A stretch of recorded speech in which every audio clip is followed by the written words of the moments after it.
There was some new, rather alarming reporting about Russia in the United States, and could you take us through that?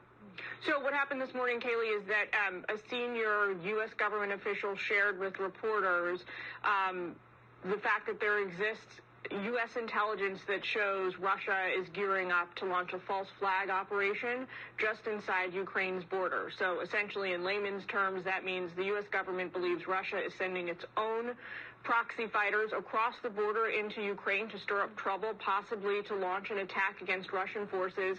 The Russian government wants to use that as a pretext to launch a full-scale ground invasion into Ukraine.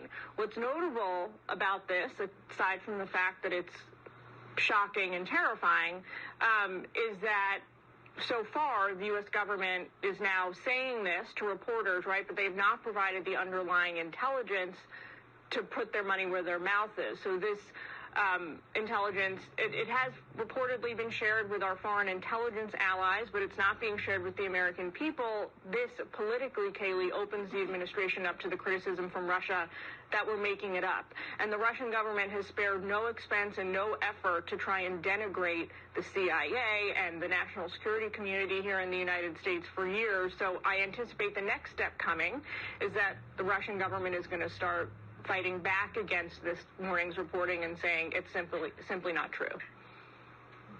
Wow. Well, I think this illustrates, why I wanted to start with this, just kind of the rolling series of crises that we seem to face. It started with Afghanistan, and then there's all of these domestic crises, economically speaking and otherwise. Now this new reporting about intelligence we have from Russia. This, of course, comes after President Biden had 2 phone calls recently with Vladimir Putin.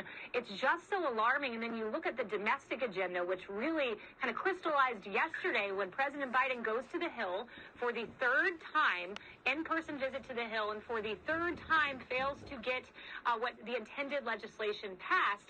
And now he pivots to this really divisive rhetoric, I would argue, over voting rights. If you don't support federalizing of elections, you're a segregationist, the speech we heard this week. And even his fellow Democrats, Will, are criticizing him for some of the rhetoric we heard in that speech. Let's take a listen.